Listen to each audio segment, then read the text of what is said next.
Penuntun Saat Teduh Sinode Gereja Kristen Jakarta, Senin 2 November 2020. Paket racun hati harus dibersihkan. Kejadian 4 ayat 1-16.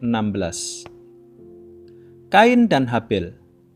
Kemudian manusia itu bersetubuh dengan Hawa istrinya, dan mengandunglah perempuan itu, lalu melahirkan Kain. Maka kata perempuan itu, "Aku telah mendapat seorang anak laki-laki dengan pertolongan Tuhan." Selanjutnya dilahirkannya lah Habel adik Kain, dan Habel menjadi gembala kambing domba, Kain menjadi petani.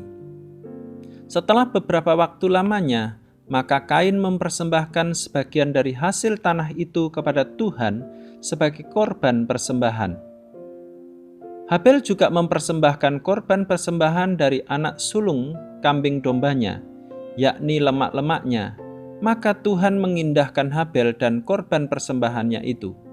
Tetapi Kain dan korban persembahannya tidak diindahkannya. Lalu hati Kain menjadi sangat panas dan mukanya muram. Firman Tuhan kepada Kain, "Mengapa hatimu panas dan mukamu muram? Apakah mukamu tidak akan berseri jika engkau berbuat baik? Tetapi jika engkau tidak berbuat baik, dosa sudah mengintip di depan pintu. Ia sangat menggoda engkau, tetapi engkau harus berkuasa atasnya." Kata Kain kepada Habel adiknya, "Marilah kita pergi ke padang." Ketika mereka ada di padang, tiba-tiba Kain memukul Habel, adiknya itu, lalu membunuh dia. Firman Tuhan kepada Kain, "Di mana Habel adikmu itu?" Jawabnya, "Aku tidak tahu. Apakah aku penjaga adikku?" Firman-Nya, "Apakah yang telah kau perbuat ini? Darah adikmu itu berteriak kepadaku dari tanah. Maka sekarang terkutuklah engkau, terbuang jauh dari tanah yang mengangakan mulutnya untuk menerima darah adikmu itu dari tanganmu. Apabila engkau mengusahakan tanah itu, maka tanah itu tidak akan memberikan hasil sepenuhnya lagi kepadamu. Engkau menjadi seorang pelarian dan pengembara di bumi." Kata Kain kepada Tuhan, "Hukumanku itu lebih besar daripada yang dapat kutanggung. Engkau menghalau aku sekarang dari tanah ini, dan aku akan tersembunyi dari hadapanmu. Seorang pelarian dan pengembara di bumi, maka barang siapa yang akan bertemu dengan aku, tentulah akan membunuh aku." Firman Tuhan kepadanya, "Sekali-kali tidak. Barang siapa yang membunuh Kain akan dibalaskan kepadanya 7 kali lipat." Kemudian Tuhan menaruh tanda pada Kain, supaya ia jangan dibunuh oleh barang siapapun yang bertemu dengan dia. Lalu Kain pergi dari hadapan Tuhan, dan ia menetap di tanah Nod di sebelah timur Eden. Penolakan adalah suatu ujian yang baik untuk mengungkapkan isi hati yang sesungguhnya. Penolakan di satu sisi memang sangat menyakitkan, namun bukan berarti tidak dapat disikapi dengan bijak dan benar.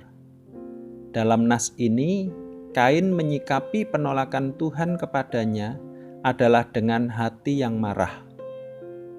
Ada paket racun yang menggerogoti hati Kain. Apa yang salah dengan persembahannya sehingga ditolak? Apa saja paket racun yang merusaki hati Kain? Apa dampak dari paket racun di hati Kain? Bagaimana Tuhan menangani Kain?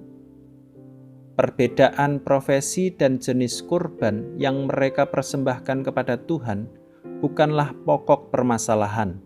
Hal mendasar adalah sikap hati mereka dalam mempersembahkan kurban di hadapan Tuhan. Tuhan menerima kurban persembahan Habel yang adalah peternak berupa kambing domba, karena motivasi dan isi hatinya yang tulus menghormati Tuhan. Sebaliknya, persembahan Kain yang adalah petani berupa hasil tanah ditolak karena motivasi yang mau dianggap paling penting, tidak tulus dan tidak menghormati Tuhan. Tuhan tahu kedalaman hati Kain. Dia membiarkan paket racun merusaki hatinya, yaitu hati yang panas atau kemarahan akibat iri hati dan dengki, muka muram tanpa sukacita. Dampak fatal dari paket racun ini adalah perencanaan pembunuhan, menolak bertobat dan membantah Tuhan. Sebagai akibatnya, maka Kain disiplin, dihukum Tuhan. Walaupun dia tetap memprotes Tuhan, Kain membiarkan paket racun merusaki hatinya tanpa mau peduli untuk mencari penawarnya di dalam Tuhan. Dalam kehidupan setiap anak Tuhan, sebenarnya selalu ada anugerah Tuhan bagi penyelesaian dari paket racun yang merusaki hati. Dalam kasus Kain, Tuhan tetap memberi kesempatan untuk bertobat. Tuhan memberikan pendisiplinan sebagai bagian anugerah-Nya. Allah juga memberikan kepada kita anugerah-Nya untuk menolong kita semakin pulih dari sengatan paket racun yang mengotori hati kita. Dia memberikan Kristus yang mematikan kuasa si jahat. Roh Kudus menolong kita agar hati kita dibersihkan dari paket racun melalui perenungan dan ketaatan pada kebenaran firman Tuhan setiap hari. Yang semakin kita rindukan adalah mengalami hati Kristus yang kasih, tulus, murni, menghormati, menaati Allah. Selain itu, kita merindukan hati kita bisa mengasihi, mengampuni, berbelas kasihan kepada sesama kita, termasuk kepada orang yang pernah melukai hati kita. Roh Kudus berkuasa menolong kita untuk membersihkan paket racun yang mengotori hati kita, asalkan kita tunduk kepadanya.